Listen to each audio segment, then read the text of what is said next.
जीवन तमाम पाप करि थाओ, जीवन तमाम विक्रिया लिप्त थाओ, खाली जगन्नाथ देखिबार अछि। केमती देखिबो? आमे जेन देखुचे बहु बार तो आमे पुरी जाउचे वर्ष तमाम, एबे जगन्नाथ सुविधा करदेले, सकाळु बाहले संध्या घरे आमे आज पहुंच जाउचे। महाप्रसाद आनिकी आसिले महमह वासना हाथुरु खाइथिबा महाप्रसाद सेठी आनंद बाजार रे, एठी घर को पसिला बेले हमर सहधर्मिया झियो पुओ नेला बेलको ब्याग टा बढ़ेला बेलको हाथुरु महमह वासना होचे महाप्रसादर। समय केते सुविधा हे गलानी। सेते बेले ये बालीझरी गाँव जा मौसाटी भोजी देकी जाऊला पुरस्तम को काले फेरी पारिबेनी, काले आर पारिकी पलैबी, बाटरे हईजा हो बाड़ी पड़ीज इत्यादि इत्यादि भाषा रवींद्रनारायण भाषा विषय में आपण जहाँ शुणिथे रवींद्रनारायण मिश्र को भाषा मुझे आगे कहली। सेतेबेले समय थिला जड़े पुरुषोत्तम पुरी के अवस्था जाऊला। एबे तो एते सुविधा हो गलानी, एबे तो जाउचंदी समस्ते आसुचंदी समस्ते, किंतु अटकु नाहंती काहींकी? तार कारण से भावरे नाहंती। आमे माने जाउचे मु फेरिले गाई देखिबी, गाई मु दुहिबी, मनटा तो गाई पाखरे ना, मन जगा पाखरे नाही। कथा अच्छी जगार डोरी लागिले मु पुरी जीवी। ठीक अच्छी डोरी लागिला मु पुरी गली, जदि जगार डोरी थिला मु पुरी रे पहुंचले ता मध्य ठीक। मु आपण मान कथा एकमत, मु ताले रहिल नाही काहेकि फुन डोरी बैक टू पैविलियन। मने पड़िले मोर बीबी, मने पड़िले मोर छुआ, मने पड़िला मोर संसार, मने पड़िले मोर किए व्यवसाय बा बस बा मोर चाकरी। किंतु सजन दिन में जगन्नाथ कहो, रात में जगन्नाथ कहो, सुख में जगन्नाथ कहो, रोग में जगन्नाथ कहो, जो अवस्था थाओ ना कहीं प्रति क्षण रे जगन्नाथ को चिंता करो। केमती जेमती गोपी भाव चारण मान वर्तमान उद्बुद्ध जहाँ को देखिए गोटे प्रेमिक हो जाइछन्ति। सुवर्ण जयंती अवसर रे से दिन आमर विदाई गवर्नर कहिले जगन्नाथ को प्रेमिक हो जा, प्रेमिक माने माने टर्मिनल वार्ड जगन्नाथ को प्रेमिक हो जा। अरे कथाटा अड़ुआ अड़ुआ लगी पारे, पुओटी झील को भल पाए, आपण माने केमिति जगन्नाथ प्रेमिक हो जिवे, जगन्नाथ प्रेमिक हो गले ना? कारण आमे समस्ते नारी, आमे समस्ते कोपांगना, आमे समस्ते ब्रजांगना। जेमती गोटे रास समय रे मझीरे रसरास रसिकेन्द्र मौड़ी भगवान कृष्णचंद्र, चतुर्पार्श्वरे समस्त गोपांगना माने, समस्त प्रजांगना माने, से भावरे मझीरे अछंती रसरास रसिकेन्द्र मौड़ी, कोटी ओडियार मौड़ मणि, कोटी कैबल्य नाथ महाप्रभु जगन्नाथ। ता गहन रे चरण माने अछंती, बालीझरी गाँव माँ माने अछंती, भाई माने अछंती, मौसा माने अछंती, रस स्निग्ध मानस वर्तमान बालीझरी रे केमती ना दही दही जो दही मंथी दउथियो गोपांगना टिए कृष्ण, गाई दोहुथिबो कृष्ण, भात बाही दउथियो समय पाई कृष्ण, पिलार लालन पान करुथिबो कृष्ण, केश पखाई दउथिबो प्रजांगनाटीए हा कृष्ण, हा कृष्ण। मेरी चुनरी में कृष्ण मैंने नाथिने में कृष्ण, मैंने बिंदिया सजाई रे कृष्ण नाम की, मैंने बिंदिया सजाई रे कृष्ण नाम की, मेरे ओठों पे कृष्ण, मेरे नयन में कृष्ण। अर्थात समग्र ब्रजपुर, समग्र गोपपुर कृष्णमय हो जाइथिला। सिया राममय सब जग जाने। जितेबले माँ सीता विरह विदुरा विरह आतुरा भगवान राम कहले वृक्ष को हासीते मो सीता को देखीच कि सीता माई बाटे गले कि? अरे जी रामावतार रे तृतीया कल्प रे भगवान जगन्नाथ एकमात्र अवतारी, आउ समस्ते अवतार। भगवान कृष्ण अवतार, भगवान राम अवतार, भगवान नृसिंह अवतार, भगवान वामन अवतार, जी जेते प्रकार भावुचंती समस्ते अवतारी, किंतु जगन्नाथ एकमात्र अवतार। यही जगन्नाथ मूर्ति चारि वेद गो ପଥ ମନ୍ତ୍ର ଯନ୍ତ୍ର ଭେଦ କରିନ ଗୁରୁ କୁହନ୍ତି ତତ୍ତ୍ୱ। ଅର୍ଥାତ୍ ଏ ମହାପ୍ରଭୁ ଜଗନ୍ନାଥ ଯିଏ ବସିଛନ୍ତି ଦଶାବତାରର ସମିଶ୍ରଣ। ଅବତାର ହୁଅନ୍ତି ପୁଣି ଯାଆନ୍ତି। ଅବତାର ମାନେ ଅବତାରୀ ମାନେ ଏଠି ମିଶି ଯାଆନ୍ତି। ଯେତେବେଳେ କୁହାଯାଏ ଚୈତନ୍ୟ ମହାପ୍ରଭୁ ଯେତେବେଳେ ଆସିଥିଲେ 15-16 ଶତାବ୍ଦୀ ସମୟର କଥା, ଗଜପତି ପ୍ରତାପ ରୁଦ୍ରଦେବଙ୍କ ସମୟରେ ଏମିତି ତଲ୍ଲୀନ ହେଇଗଲେ ଯେ ଜଗନ୍ନାଥଙ୍କୁ ଦେଖି କୁହାଯାଏ ଏବେ କିମ୍ବଦନ୍ତୀର ସ୍ମାରକୀ ଗରୁଡ଼ସ୍ତମ୍ଭ ପାଖରେ ଭଗବାନ ଜଗନ୍ନାଥଙ୍କୁ ଅନେଇକି ଠିଆ ହେବା ସମୟରେ ଟିପ ଦେଇଦେଲେ ଯେ ଟିପ ଗୋଟେ ଖୋଜ ଭଳି ତରଳିଗଲା। ତା ଥିଲା ଦର୍ଶନ, ଅର୍ଥାତ୍ ଅନଉଥିଲେ ଜଗନ୍ନାଥଙ୍କୁ। ସେମିତି ଭାବରେ ଯେମିତି ଆଲୋକ ଭାଇ ମତେ କହୁଥିଲେ, ତାଙ୍କ ବସ୍କୁ କହିଲେ କର୍ଣ୍ଣେଲକୁ, ଇଏ ହଉଛି ଆମର କଲଚର, ଇଏ ଆମର ଡେଡିକେସନ। ଆମେ ସେ କହିଲେ ଚାକିରିଟା କରିଛୁ ଆର୍ମି, କିନ୍ତୁ ତୋର ସ୍ପିରିଚୁଆଲିଜିମ୍ ଏତେ କି ତାକୁ ବୁଝାନ୍ତି ନା। ଏହା ହିଁ ହେଉଛି ଭାବସତ୍ତା। କୋଉ ମଠ ବାଡ଼ିରେ ବସିକିରି ଜୀବନ ତମାମ ବସି ମାଳା ଗଡ଼େଇଲେ, ଏତେ ମାଳା କଲି ଏତେ ଜପ କଲି ଭଗବାନ ପାଖେଇ ଯିବନି। ଏଠି ଘରେ ରୁହ। ଦାସିଆରାଉର କେତେ ପାଠ ପଢିଥିଲା, ବନ୍ଧୁ ମହାନ୍ତି କେତେ ପାଠ ପଢିଥିଲା, ଇଏ କେତେ ମାଳା ଜପୁଥିଲା, ସେ ମୀରା କେତେ ମାଳା ଜପୁଥିଲା, କିନ୍ତୁ ବସେଇଦେଲା ଜଗନ୍ନାଥଙ୍କୁ। ସେଦିନ ଭକ୍ତ ସାଲବେଗ ଅଛଟିଏ ଥିଲା କୋଉଠି ନା ଯାଇକିରି ସୁଦୂର ସେଠି ଥାଏ, ପ୍ରତ୍ୟାବର୍ତ୍ତନ କରିପାରୁନଥାଏ। କୋଉଠିକି ନା ସେ କ୍ଷେତ୍ରକୁ। 750 କୋଶ ଚାଲି ନ ରହି ମୋହ ଯିବା ଯାଏ ନନ୍ଦୀ ଘୋଷେ ଥିବ ରହି। ବଡ ଦାଣ୍ଡରେ ବଡ ପ୍ରଭୁଟା ବଡ ପଣ୍ଡା ପାଖରେ ଅଟକି ଗଲା, କାରଣ ବଡ ଭକ୍ତକୁ ଅପେକ୍ଷା କରିଥାଏ। ଏହା ହିଁ ହେଉଛି ମହାପ୍ରଭୁଙ୍କର ଭକ୍ତିର ଚରମ ଭକ୍ତିବାଦର ନିଦର୍ଶନ। ଯେମିତି ଆପଣ ଡାକିବେ ସେମିତି ପାଇବେ। ଭାବନ୍ତୁ ନାହିଁ ଯେଉଁ ମା ମାନେ ଆସିଛନ୍ତି, କିଏ କେନ୍ଦୁଝର, କିଏ ବୌଦ୍ଧ, ଫୁଲବାଣୀ, ସମ୍ବଲପୁର, ପୁରୀ, କୋରାପୁଟ, ଢେଙ୍କାନାଳ, ଯାଜପୁର, ବିଭିନ୍ନ ଜାଗାରୁ ସଂସାରକୁ ବାନ୍ଧି ଦେଇ ଆସିଛନ୍ତି। କେମିତି? ସେଦିନ ଦିନେ ସେ କ୍ଷେତ୍ରରେ ବର୍ଷଣ ମୁଖର ରାତିରେ ନିଶା ସାଇ ସାଇ ଗର୍ଜନ କରୁଛି, ଝିମେଇ ଝିମେଇ ହେଇ ବର୍ଷା ହଉଛି।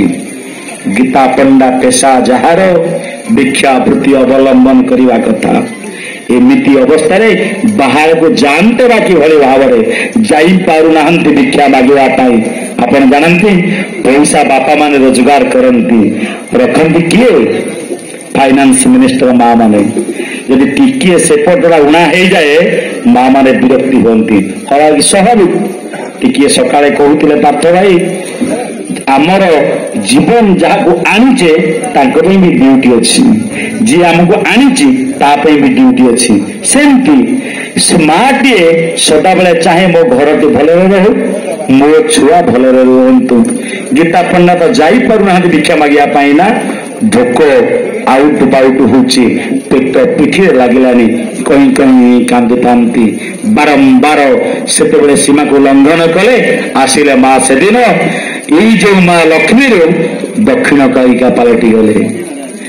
ମାନେ ବିମଳା ଭୈରବୀ ଯତ୍ର ଜଗନ୍ନାଥସ୍ତୁ ଭୈରବ, ଏ ଗାଁ କରୁଛନ୍ତି, ଟାଣିଦେଲେ ଗୀତାକୁ। କେହି ଭାଇ କୁହନ୍ତି କଥାକାର ମାନେ ଲେଖନୀ ଟାଣିଦେଲେ, କେହି କେହି କୁହନ୍ତି ନଖରେ ଟାଣିଦେଲେ, କେହି କେହି କୁହନ୍ତି ଟାଣିଦେଲେ ଗୀତା, ଏ ଯୋଉ ଶ୍ରୀମଦ ଭାଗବତ ଗୀତା ଚିରିଗଲେ ବୋଲି। କିନ୍ତୁ ସେଦିନ ଗୀତା ପଣ୍ଡା ସେଇ ଅବସ୍ଥାରେ ପ୍ରଭୁଥିଲେ। ଅନନ୍ୟଂ ଚିନ୍ତୟନ୍ତମାଂ ଯେ ଜନଂ ପରିଭାସତେ ତେଷାଂ ନିତ୍ୟାଭିଯୁକ୍ତାନାଂ ଯୋଗକ୍ଷେମଂ ବହାମ୍ୟୟଂ। ଅନନ୍ୟଂ ଚିନ୍ତୟନ୍ତମା ନ ଅନ୍ୟ ଇତି ଅନନ୍ୟଂ ଚିନ୍ତୟନ୍ତମା ଯେ ଜନଂ ପରିଭାସତେ ତେଷାଂ ନିତ୍ୟାଭିଯୁକ୍ତାନାଂ। ଯେଉଁମାନେ ଅନନ୍ୟ ଭାବରେ ମତେ ଚିନ୍ତନ କରୁଛନ୍ତି, ଅଭିଯୁକ୍ତ ଭାବରେ, ଅନନ୍ୟଂ ଚିନ୍ତୟନ୍ତମାଂ ଯେ ଜନାଂ ପରିପାସତେ ତେଷାଂ ନିତ୍ୟାଭିଯୁକ୍ତାନାଂ ଯୋଗ କ୍ଷେମ ବହାମ୍ୟହଂ। ତାଙ୍କର ଯୋଗକୁ କ୍ଷମକୁ ମୁଁ ବହନ କରେ।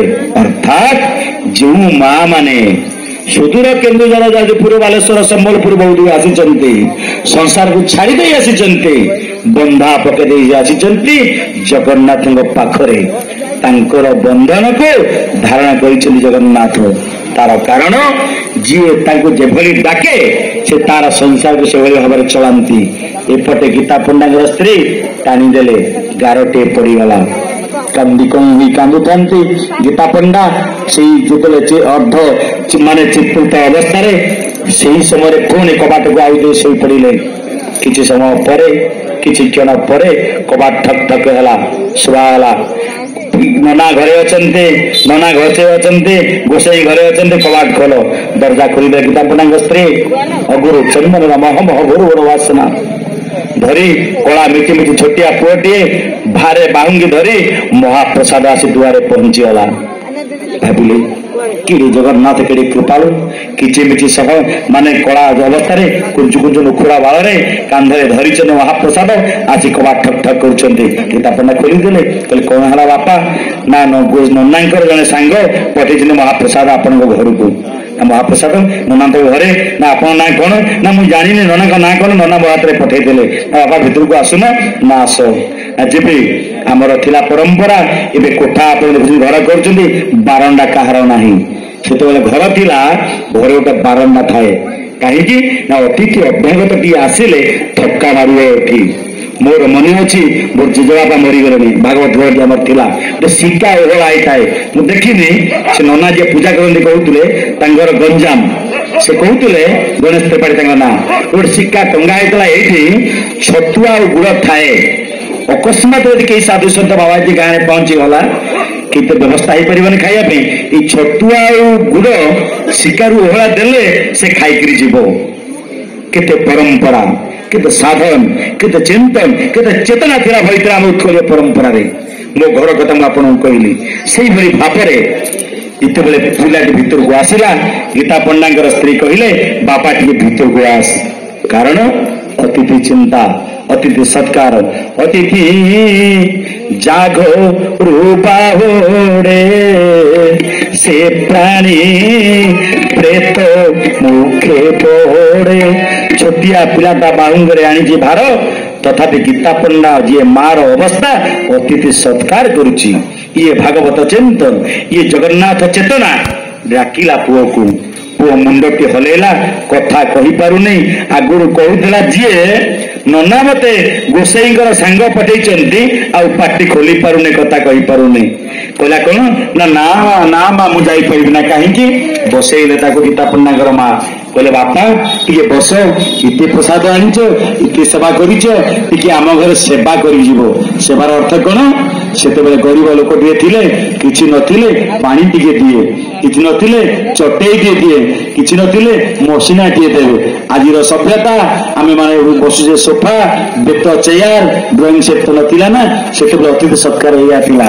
କିଛି ନଥିଲେ ପାଣି ଟିକେ ଦେଇ ଦିଆଯିବ। ଗୀତା ପଣ୍ଡାଙ୍କର ସ୍ତ୍ରୀ ଯେତେବେଳେ କହିଛନ୍ତି, କାନ୍ଦି କାନ୍ଦି କହି କହି ଗୀତା ପଣ୍ଡାଙ୍କ କଥାକୁ ମାଙ୍କ ସ୍ତ୍ରୀ କି କହୁଛନ୍ତି, ସେଇ କାଳିଆ କିଚିମିଚି ଛୋଟିଆ ବକଟେ ବାଳକଟା ମୁଁ ଖାଇପାରିବିନି ମା, ଖାଆନ୍ତି ଯେ ମୋ ଜିଭଟା ପୁରା ଚିରି ହେଇଯାଇଛି। ଗୀତା ପଣ୍ଡାଙ୍କର ସ୍ତ୍ରୀ ଅନେଇଲା। ଟିକିଏ ଚଣ୍ଡୀଚରଣ ପୂର୍ବରୁ ଯିଏ ଦୁର୍ଗା ଭଳି ଗର୍ଜୁଥିଲା ଗୀତା ପଣ୍ଡାଙ୍କୁ, ଛୋଟିଆ ପୁଅ ଠୁମୁକୁ ଠୁମୁକୁ କାଳିଆ ଚେହେରା ଦେଖି ଅଟକିଗଲା। କହିଲା କିଏ କରିଛି ଏମିତି ତୋର? ଯଦି ମୁଁ ତାକୁ ପାଆନ୍ତି, ତାର ଅବସ୍ଥା ଏମିତି କରନ୍ତି ଯେ ଜୀବନରେ ଏହା କରିବାକୁ ସାହସ କରନ୍ତା ନାହିଁ। ତିନିଟି କଥା ଠିଆ ହେଇଛନ୍ତି, କଳା ମିଚି ମିଚି ପୁଅଟା, କାନ୍ଦୁଛନ୍ତି କହି କହି ଗୀତା ପଣ୍ଡା, ଆଗରେ ଗୀତା ପଣ୍ଡାଙ୍କ ସ୍ତ୍ରୀ ଠିଆ ହେଇଛନ୍ତି। ସେପଟୁ କାନ୍ଦି କାନ୍ଦି ଆସୁଥାନ୍ତି ଗୀତା ପଣ୍ଡା। ଏତିକି କହିଲା ବେଳକୁ ଓଭାନ ଭାରୁଆ ଆସିଥିବା ପିଲାଟା ପଳେଇଲା। ଗୀତା ପଣ୍ଡା କହିଲେ समझदार आदमी को इशारा काफी। कहली अगुरु चंदन महमह बासना महाप्रसाद घर को महकुची किए आसिला कि ना जीए कहले तुम जन सांग पठेइथिले बोली, किंतु सांग पठेइथिबा पिला को खाइला को डाकिला बेले साउ नाही। जाबुड़ी धरिले निजर सहधर्मिणी की। गीता पंडा कहले आहा मने पड़गला स्वामी जयदेव कथा जहा जयदेव गीत गोविंद रचना करी पाई पारि नथिले पद्मा पाईगले। आपण जानती पुरुषों अपेक्षा बापा मान अपेक्षा बहु क्षेत्र में माँ मान स्वाधिकारी धार्मिक क्षेत्र में जिते देखु जिते धर्म ये भागवत कहतु ओडिया भागवत या मूल किए जड़े माँ आपण देखु जिते शास्त्र सिद्धांत सबुद मार कर्तार हाथ जन थी से दिन जिते जयदेव गोस्वामी लिखुते गीत गोविंद महाप्रभु जगन्नाथ होचंती दारु ब्रह्म भागवत शब्द ब्रह्म महाप्रसाद होचंती अर्ण ब्रह्म गीत गोविंद संगीत ब्रह्म लिखिच लेखनी चाह करुचंती अटकी गले केमती स्मरगल खंडनं मम शिरसि मंडनं देहि पद पल्लव मुदार सेठी जयदेव गोस्वामी लेखनीटा अटकी गला क्लारी ए कथा केमती लिखिदेवी भगवान कृष्ण पाखे नारायण पादटा रही अटकी गले आप से कथा जानी जगन्नाथ कथा लेखु लेखु ये जयदेव गले गाधेगा तेल लगे जयदेव रूप जगन्नाथ पूरण कले लेखनी लिखिदे कौन लिखिले स्मरगल खंडन मम शिरसि मंडन देहि पल्ल पदव मुदार अर्थात बहु क्षेत्र में बापा मान अपेक्षा सानिध्य लाभ कर माँ माने जहाँ बाबा माने पाई नथंती कांदिले जाबुड़ी धरी पकेले गीता पंडा कहले जीवन तमाम गीता पढ़ी पढ़ी जगन्नाथ को चिंता करी करी श्रीक्षेत्र में मुझे भिक्षावृत्ति रही गोटे भिक्षुक ब्राह्मण हो जगन्नाथ सेवा पूजा रखली पाई पारे रही अभाग्य तोर तू साक्षात जगन्नाथ को दर्शन कलु तेणु ये कहबार सज्जन अनन्यं चिन्तयन्तमां जी जनां पर्युपासते तेषां नित्याभिजगतानां योगक्षेमं वहाम्यहं। आपण माने जदि तांको थरे डाकिबे सात थर से अनेबे टंकाटी आपण खर्च कले आपण हजार हजार टंकार व्यवस्था से करिवे सबुर व्यवस्था व्यवस्थित भाव में तैयारी करिसेंती छोटिया छुआटिए जी काली षष्ठ सप्तम पाठ पढ़ी जामा पेंट पिंधि स्कूल को जाउथिला बड़ पिलाटी हेला जो छोटिया छुआटा शिशु सेवक पाखरे पाटिरे अमृतर संधान देले महाप्रभु जगन्नाथ। तेणु आपण माने जहाँ करिवे व्यवस्थित होची अकाउंट रे बैलेंस होची खर्च करिया पई यदि खर्च करिया पई इच्छा बैलेंस रे पैसा रखंतु जीवन को सुंदर करिवार इच्छा सुंदर तमंग पाखक आसंतु जीवन को यदि गढ़ी तोड़ार इच्छा जी होचन मार्गदर्शक जी होचन ये सृष्टि स्रष्टा ये सृष्टि की तैयारी कला वाला जी तांको चिंता करंतु अधिका समय नेबिने बहु कथा आमे माने नुआ एठी तर नवार्ण पारायण रामचरित मानस होचंदी बहु भागवत कथा मध्य होचंदी समाजर सामाजिक कथा मु आपण मान का उपस्थापन कली समाज आमर लक्ष्य होची जगत सुस्थ रहिबो ई जो बसिचंती गोपाल भाई आपण मान पाखरे 70 मसिया तलर कथा जेते बेले जुब सुलभ गुण अवस्था पात चहलिया रास्ता रे जिते विक्षिप्त मानस रे युवक पिलाटीए झील को बापा माँ तीक्ष्ण दृष्टि थाए कारण कहीं कहले खसड़ा रास्ता से मोर झीटा बेपथुगामी हो कि पुओटा मोर अरास्तार पलैब कि टंका पठाऊँगी हस्टेल मो पुओ रही पुरी में पाठ पढ़ुची ना अलग रास्त गति करुच्ची एवं तो भगवान को आप देखिए पुओ पाठ पढ़ुची ना अंड्रॉइड ये जो मोबाइल धरी आपण मैंने देखिए सब व्यवस्थित भाव में अव्यवस्थित हो जाती युवक अवस्था से युवक अवस्था चिंता करते आरंभ होता चारण गोष्ठी केश नुहे जार शिर यौवन जे ज्ञान रथ देवे बोलते वीर बुढ़ा लोकटे चुटी पाची गले बुढ़ा कहनी युवक अवस्था जे ज्ञान स्निग्ध पुरुष ताकू कहुए बुढ़ा जो अवस्था वार्धक्य कथा मुनि ऋषि परी से चिंता करुले से शेष कथा को पहुंचुचे से दिन मुझे 90 मसीहार जड़े बाबाजी की मो कॉलेज रे मुझे पाठ पढ़ुली महिमा कॉलेज जोरंदारे बोली आपण माने जो ये कहते कहीं बाबाजी होती ना मोक्ष पाई निर्वाण पाई यह एक तितिक्षा एक सामाजिक आकांक्षा महानिर्वाण प्रयास सेठी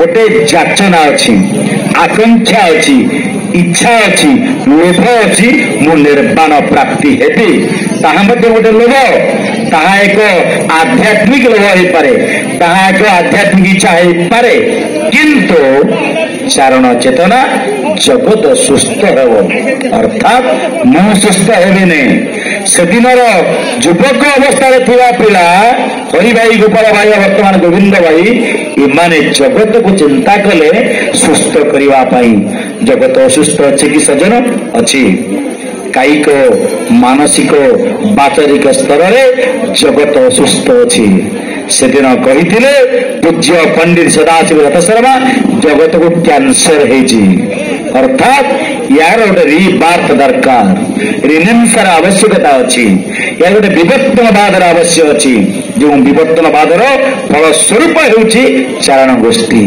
ये गाँ को गाँ बुली जगन्नाथ कथा भागवतर कथा चेतना स्वरूप गाँ रे मन पकईदब हे भगवान उठ कंकाल छोड़ श्रृंखल पंडित नीलकंठ दास भाषा हे ओडिया माने तैयारी हो सजाग हो पूर्वश्री मान कथा को मन पकाओ उत्कल परंपरा ओडिया निदर्शन महाप्रभु जगन्नाथ खाली छाती रे जाबुड़ी गिरिधर तांको डाकिले से ओ करिवे से क्षेत्र में थाई रत्न सिंहासन ओलेकिरे बरद मुद्रारे अनेवे बालीझरी गाँ को एठी जो बालीझरी गाँ रे मोर माटीए अच्छी बहुटीए अच्छी भाईटीए अच्छी सेठी मध्य रही प्रच्छन्न जगन्नाथ प्रेम सिक्त होती बेले जाई जीवन सार्थक हम चारण मानकर तेणु से जमती महिमा सन्यासी की पचारि सी कहले आम निर्वाण बा मोक्ष प्राप्ति हो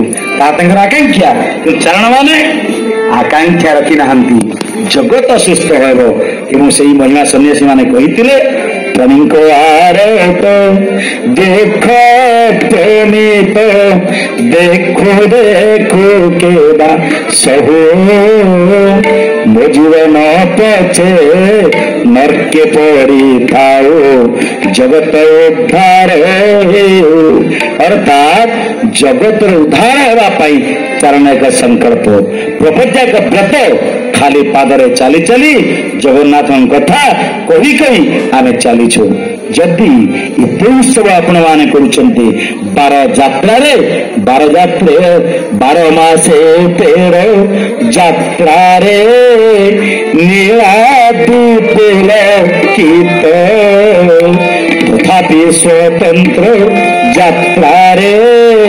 प्रवर्जा प्रतिष्ठित 12 मासरे 13 यात्रा ओलेबे काली सकाळे देखिबे कोन ना उत्सव चलीची राम दिन ओलेबे भगवान जगन्नाथ सेठी कोन होचती नाभिकना चलीची द्वापर भगवान कृष्ण अवतार पहुंचीबे कृष्ण जन्म होचंदी सेमती शेषरे एते कहबी 12 मास 13 यात्रा भरपूर बालीझरी गाँ रे रज महोत्सव आरंभ करी जगन्नाथ यात्रा पर्यटन सब करुचंती जीवन तमाम बालीझरी संस्कृति संपन्न गाँ रे जेमती आप उत्सव मुखर होचंती जगन्नाथ को आपण बालीझरी गाँ रे जाबुड़ी धरिवे से जगन्नाथ पाखरे रत्न सिंहासन रे मन पकेबे चरण मान कथा नित्य संध्या भागवत अध्याय करेंगे सका निर्मल्य पाइबे तदर्थ पाइले जो चारण मैंने आम जोगाजोग कर आलोक भाई बा सरपंच भाई सहित जोगाजोग करी विष्णु सहस्रनाम चारण श्रद्धा बहीटे पाइबे ग्रहण करेंगे गोटे शाखा ये करी